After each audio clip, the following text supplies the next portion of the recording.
그날 그녀는 울고 있었습니다. 아무도 몰랐던 깊은 상처와 외로움, 그리고 그 안에서 피어난 기적 같은 변화의 시작이었습니다. 이 모든 것은 한 여인의 삶에 찾아온 진정한 구원과 희망의 이야기입니다. 안녕하세요. 오늘은 평범했던 한 여성이 예수님을 만나고 모든 것이 기적처럼 달라진 이야기를 들려드릴게요. 정말 놀라운 반전과 감동이 숨어 있으니 끝까지 집중해 주세요. 단순히 종교적인 이야기가 아니라 삶의 의미와 행복을 찾아 헤매는 모든 분들에게 깊은 울림을 줄 수 있는 이야기가 될 것이라고 확신합니다. 저는 예수님을 믿지 않는 가정에서 장녀로 태어났어요. 흔히 말하는 모태신앙과는 거리가 멀었죠. 부모님은 두 분 다 맞벌이를 하셨기 때문에 어린 시절의 대부분은 할머니 손에서 자라났어요. 할머니는 저에게 깊은 사랑을 주셨지만 동시에 너무나 아픈 기억들을 안고 살아가셨습니다. 일제강점기와 6.25 전쟁이라는 격동의 시대를 온몸으로 겪으시면서 말할 수 없는 고통과 아픔을 간직하고 계셨죠. 할머니는 늘 깊은 한숨을 쉬시며 절망 속에서 세월을 보내는 모습이 아직도 제 눈에 선합니다. 그 모습은 어린 저에게도 깊은 그림자를 드리웠어요. 집안 분위기는 늘 살얼음판 같았습니다. 가족들 사이에 싸움이 끊이지 않았고 고성이 오가는 날이 다반사였습니다. 저는 매일같이 그 지옥 같은 곳을 벗어나고 싶다는 생각밖에 없었습니다. 저에게 유일한 탈출구이자 희망은 공부였어요. 그래서 이를 악물고 죽어라 공부해서 명문대 진학을 꿈꿨습니다. 남들보다 더 열심히 밤잠을 줄여가며 책을 파고들었죠. 그렇게 몇 년을 공들여 계획하고 준비했는데 아뿔싸. 저는 수능 시험에 보기 좋게 미끄러지고 말았습니다. 오랫동안 공들였던 계획과 미래가 한순간에 물거품처럼 사라져버린 거죠. 그 순간의 절망감은 말로 표현할 수 없을 정도였습니다. 부모님은 제가 공부를 계속하지 않는 것에 대해 오히려 기뻐하셨어요. 이제라도 취업 전선에 뛰어들어서 돈을 벌 수 있게 되었다고 생각하셨던 것 같아요. 현실적인 부분만을 보셨던 거죠. 하지만 저는 너무나 큰 좌절감과 함께 깊은 허탈감에 빠졌습니다. 도저히 이렇게는 살 수 없다고 생각했고 결국 아르바이트를 해서 돈을 모아 외국으로 떠나겠다는 새로운 계획을 세웠습니다. 사실 이건 계획이라기보다는 저를 짓누르는 현실로부터의 무모한 도피였습니다. 그렇게 하루하루를 힘겹게 살아가던 어느 날 우연히 고등학교 친구 집에 자주 놀러 가게 되었습니다. 이 친구 집은 정말 신기했어요. 저희 집과는 정반대로 항상 밝고 따뜻한 기운이 넘쳐났습니다. 가족 구성원들 모두 얼굴에 미소가 가득했고 서로를 아끼고 사랑하는 모습이 역력했죠. 친구의 어머니는 저를 마치 친딸처럼 살뜰하게 챙겨주셨고 그 따뜻하고 조건 없는 사랑이 저에게는 너무나 큰 위로와 안식이 되었습니다. 마치 메마른 땅에 단비가 내리는 듯한 느낌이었죠. 어느 날 친구와 친구 어머니가 저에게 다가와 조심스럽게 물었습니다. 너를 위해 기도해 줄 수 있을까? 처음에는 낯설고 어색했지만 그들의 진심 어린 눈빛과 따뜻한 분위기 속에서 저는 자연스럽게 복음을 듣게 되었습니다. 그들은 예수님의 사랑과 구원의 메시지를 쉽고 따뜻하게 전해주었습니다. 영접 기도를 따라 하던 중 갑자기 잠이 쏟아지기 시작했어요.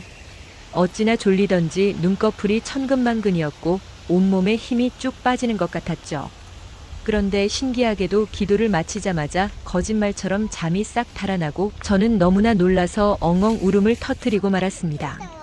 마치 굳게 닫혔던 제 마음의 문이 활짝 열리는 듯한 느낌이었습니다. 그때부터 저는 교회를 다니기 시작했고 오랫동안 저를 짓눌렀던 문제들에 대해 하나둘씩 응답을 받기 시작했습니다. 가정의 문제, 진로의 문제, 관계의 문제 등 삶의 모든 영역에서 해답을 찾을 수 있었습니다. 마치 잃어버렸던 퍼즐 조각들이 제자리를 찾아가는 느낌이었죠. 삶의 방향을 잃고 헤매던 저에게 한 줄기 빛이 되어 주었습니다. 하지만 좋은 시간은 영원하지 않았습니다. 언제부턴가 모든 응답이 뚝 끊기고 하나님이 저를 외면하시는 것 같다는 생각이 들기 시작했어요. 기도를 해도 응답이 없고 예배를 드려도 마음이 공허했습니다. 너무나 갈급하고 비참한 마음에 교회 봉사도 열심히 해보고 새벽 예배도 나가봤지만 하나님과의 깊은 교제는 좀처럼 회복되지 않았습니다. 답답하고 막막한 시간들이 이어졌죠. 마치 사막 한가운데 홀로 남겨진 것 같은 외로움에 시달렸습니다. 저는 다시 방황하기 시작했습니다. 결국 저는 현실로부터 다시 한번 도망치듯 외국으로 떠났습니다. 그리고 그곳에서 오랜만에 한 친구를 다시 만났는데 그 친구와 깊은 대화를 나누면서 저는 제 마음속 깊이 자리 잡고 있던 교만함과 제가 얼마나 큰 죄인인지를 비로소 깨닫게 되었습니다. 그동안 저는 제 스스로를 의롭다고 생각했고 하나님을 제 멋대로 이용하려고만 했던 거예요. 하나님을 그저 저의 필요를 채워주는 도구로 여겼던 오만함이 저를 덮쳤습니다. 그 자리에서 저는 더 이상 참을 수 없다는 듯 하나님 앞에 무릎 꿇고 하나님, 제가 도대체 뭘 잘못했는지 알려주세요. 제가 왜 이렇게 힘든지, 무엇이 문제인지 깨닫게 해주세요라고 간절히 기도했습니다. 그 기도는 통곡에 가까웠습니다. 그러자 제 마음속에 아주 선명한 울림이 들려왔습니다. 마치 천둥 소리처럼 그러나 동시에 너무나 분명한 음성처럼 말이죠. 넌 내가 왕이야. 내가 주인 자리에 앉아서 응답만 원했지. 마치 누군가 제 심장을 꿰뚫어 보는 듯한 음성이었죠. 그제야 저는 제가 얼마나 교만한 존재였는지를 비로소 깨달았습니다. 저는 하나님을 그저 저의 필요를 채워주는 선물 주는 분으로만 생각했고 오직 제가 원하는 응답만 갈망했던 이기적인 존재였던 겁니다. 마치 자동 판매기에 동전을 넣고 물건이 나오기를 기다리듯 하나님을 그런 식으로 대했던 거죠. 그 깨달음은 저에게 엄청난 충격과 함께 깊은 회개를 불러일으켰습니다. 즉시 저는 그 자리에서 무릎 꿇고 눈물로 통회하며 회개했습니다. 제 모든 잘못을 하나님 앞에 고백하고 용서를 구했습니다. 그러자 하나님은 정말 따뜻하게 저를 바라보시며 바로 용서해 주셨다는 확신이 들었습니다. 그 순간 제 모든 죄책감과 무거운 짐이 사라지는 것을 느꼈습니다. 마치 억압되었던 영혼이 자유를 얻는 듯한 경험이었죠. 그때부터 저는 제 인생의 목표가 완전히 바뀌었습니다. 나를 기쁘게 하는 인생이 아니라 오직 하나님을 기쁘시게 하는 인생을 살겠다고 굳게 다짐했습니다. 저의 기도 제목도 이제는 문제 해결이나 개인적인 소원 성취가 아니라 하나님께서 새 마음과 새 영을 부어달라는 것으로 완전히 바뀌었습니다. 제 삶의 중심이 저 자신에서 하나님으로 옮겨가는 순간이었습니다. 하지만 또다시 시련이 찾아왔습니다. 지난 몇 년간 기도가 막히고 심지어 하나님이 무섭게 느껴지기 시작했어요. 하나님이 저를 미워하시거나 벌하실까봐 두려워하는 마음이 커졌죠. 예배당에 앉아 있을 때도 마치 죄수가 재판관 앞에 선 것처럼 두려움에 떨었습니다. 이때 한 친구가 저에게 정말 중요한 조언을 해주었습니다. 하나님을 사랑해서 따라가야지 혼날까봐 무서워서 따라가면 안 된다고요.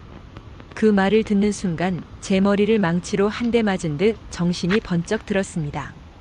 저는 사랑이 아닌 두려움으로 하나님을 섬기려 했던 거죠. 저는 그때부터 하나님을 진정으로 사랑하게 해달라고 간절히 기도하기 시작했습니다. 진심으로 하나님과 사랑에 빠지고 싶었습니다. 그분과의 관계가 의무가 아닌 기쁨이 되기를 원했습니다. 그러던 어느 날 우연히 유튜브에서 한 설교를 듣게 되었습니다. 그런데 그 설교가 마치 저를 위해 준비된 말씀처럼 하나님께서 제 마음속 깊은 곳까지 확인해 주시는 경험을 하게 된 거예요. 그 말씀은 제 영혼을 울렸고 저를 새로운 길로 인도했습니다. 저는 즉시 그 설교를 하신 목사님이 계신 새로운 교회로 인도받았고 그곳에서 말씀과 은혜를 깊이 경험하게 되었습니다. 그 교회는 저에게 영적인 안식처가 되어 주었습니다. 하나님 말씀이 꿀송이보다 달다는 고백이 저절로 나왔고 매일매일 말씀을 묵상하는 것이 삶의 가장 큰 기쁨이 되었습니다. 저는 제 안에 있는 자아와 교만이 꺾이기를 간절히 기도했습니다. 저의 옛 습관과 이기적인 마음들을 버리고 오직 하나님의 뜻대로 살아가기를 소망했습니다. 그리고 놀랍게도 과거에 저를 그렇게 힘들게 했던 문제들이 사실은 저를 성장시키고 하나님께로 더 가까이 인도하기 위한 축복이었음을 깨닫게 되었습니다. 고난 속에서 오히려 하나님의 은혜를 발견하게 된 거죠.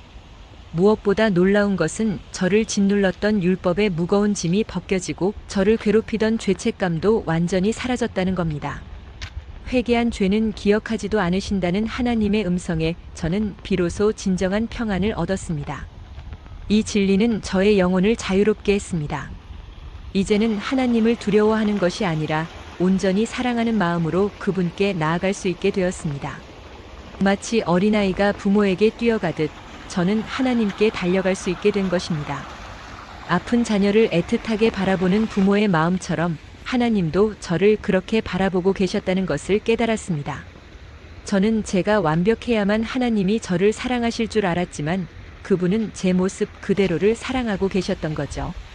결국 중요한 것은 제가 무엇을 하느냐는 행동이나 성과보다 하나님을 사랑하는 저의 마음이라는 것을 알게 되었습니다. 하나님은 저의 진심을 원하셨습니다. 이제 저는 능력 좋고 필요한 것을 채워주는 물주 같은 하나님에서 화내고 무서운 하나님을 거쳐 마침내 깊이를 알 수 없는 무한한 사랑과 자비로 가득한 아버지 하나님을 만나게 되었습니다. 이 깨달음은 저의 삶을 완전히 변화시켰습니다. 마치 오랜 방황 끝에 집으로 돌아온 자녀처럼 저는 아버지의 품에서 진정한 안식을 찾았습니다. 앞으로도 저는 이 소중한 관계를 더욱 깊이 알아가고 싶습니다. 하나님을 더욱 사랑하며 그분과의 관계 속에서 주시는 놀라운 평안과 축복을 마음껏 누리고 싶습니다. 그리고 이 사랑을 저 혼자 간직하는 것이 아니라 아직 하나님을 모르는 많은 사람들에게 전하고 싶습니다. 이것은 한 여성의 삶에 찾아온 기적적인 변화의 이야기이지만 이 이야기는 결코 특별한 한 사람에게만 해당하는 것이 아닙니다. 그녀가 떠난 거리엔 또 다른 간절한 기도가 남아 있습니다. 어쩌면 다음 주인공은 바로 당신 옆 사람일지도 모릅니다. 아니, 어쩌면 이 글을 읽고 있는 바로 당신일지도 모릅니다. 당신의 삶에도 이와 같은 놀라운 변화와 기적이 찾아오기를 진심으로 바랍니다.